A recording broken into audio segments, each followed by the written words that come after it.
I would like to welcome all of you here tonight in West Grand, Bahama. And some time ago, the Member of Parliament, Mrs. Grant, she said that she was going to set an atmosphere whereby we can have the Minister of the Environment come down and hear the concerns that we're having, and tonight is that night. So I think what we can see here tonight is the effort of the Member of Parliament who went ahead and saw to it that she contacted the necessary persons, and while the Minister happened to be here on another occasion, we are here tonight. So anyone who has had any questions for the Minister for some time now, this is your opportunity, and he's going to address you as well tonight. But before we move on with anything, we're going to have Pastor Lindy Russell come and open us up in a prayer. Let's bow. Can we stand, please?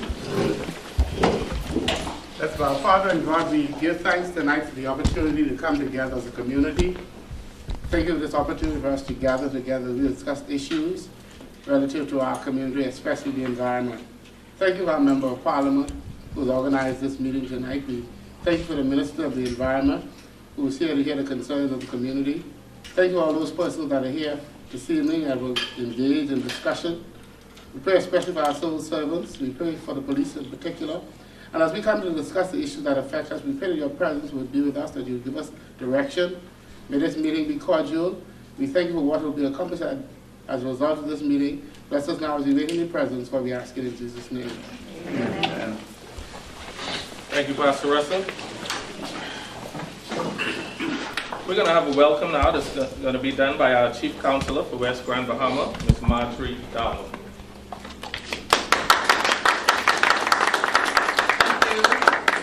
I would like to take this opportunity to thank our Member of Parliament, Earl Grant, for this opportunity. To our Minister, Minister Earl Deveaux, Members of Parliament, I see Mr. Nikhil Grant, Minister Grant, and also Minister Russell. To persons coming from VOPAC, we're glad to have you here. And also to our local government practitioners. We want to extend a welcome into downtown 8 Mile Rock, Grand Bahama. And also to my good friend, Senator K. Forbes Smith, from the Office of the Prime Minister. It's very good to have you, and also our media. And tonight, open your hearts and your minds and get all the questions out to Mr. Deveaux. I'm sure he will be able to answer all of our questions. So on behalf of our Member of Parliament, we want to extend a warm welcome in this kind of cool season, and may God bless you tonight.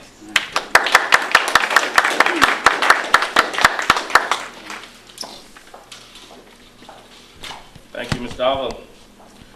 Okay, remarks and introduction of guest speaker. We're going to have the Member of Parliament for 8 Mile Rock, Mrs. Verne Grant, come and just introduce our guest speaker to us tonight.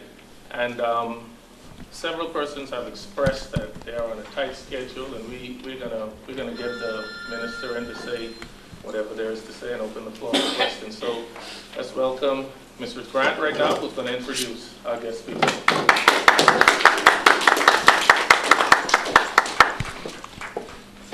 Thank you very much, Mr. Williams. Good afternoon, good evening to all of you who are present with us and those in Radio Land for later. We just want to thank you again for coming. So many of you have asked questions in the past about various things, especially the Bahama Rock movement, environmental issues, and we just are here to find out some of those concerns from you directly to the minister. Please note, this is not a time for all of the answers. Mr. Deveaux, Minister Deveaux is really going to be here as a fact-finding mission for him to find out some of your concerns so that he can go ahead and follow up with us at a later time. He will answer those questions that I'm sure that he's able to, but he will be back, I hope, in the future, or maybe someone who will represent his government, his particular ministry, to answer the questions in a more detailed manner.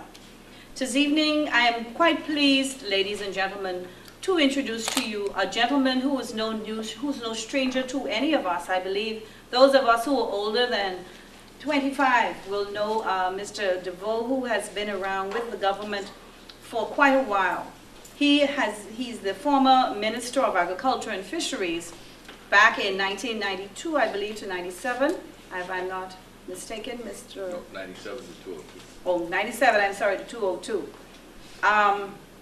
Right now, he's holding the post as the Minister of Environment and also responsible for maritime affairs here in the Bahamas. He's married and he has 2 wonderful daughters. If you can just welcome Minister Earl Deveaux with me, I'll appreciate it.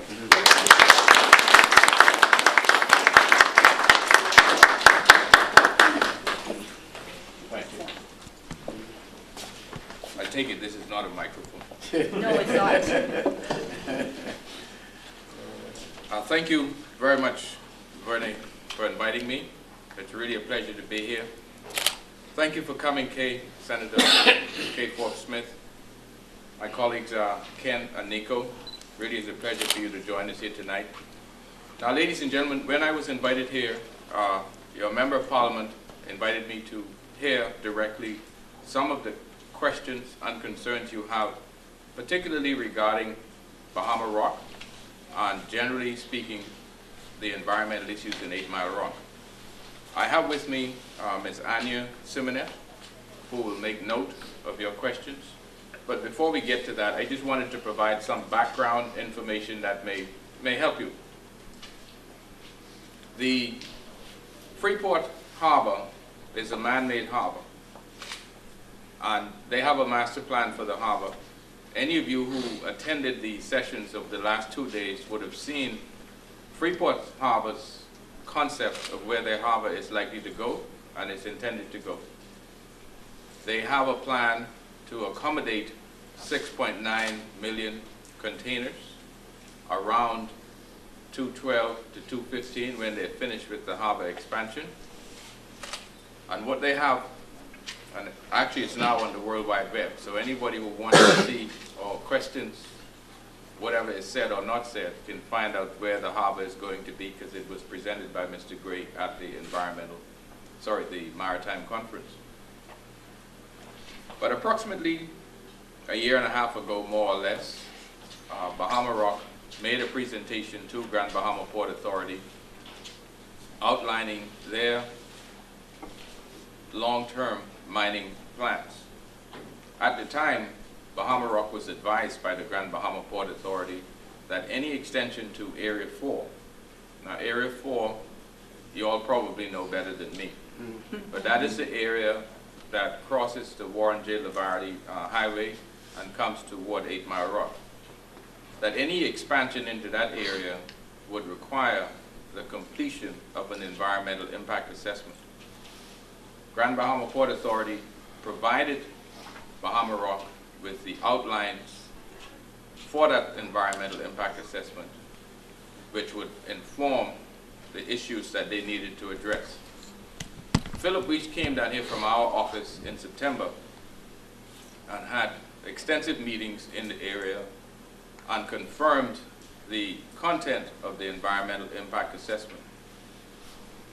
A company by the name of EnviroLogic has completed the environmental report.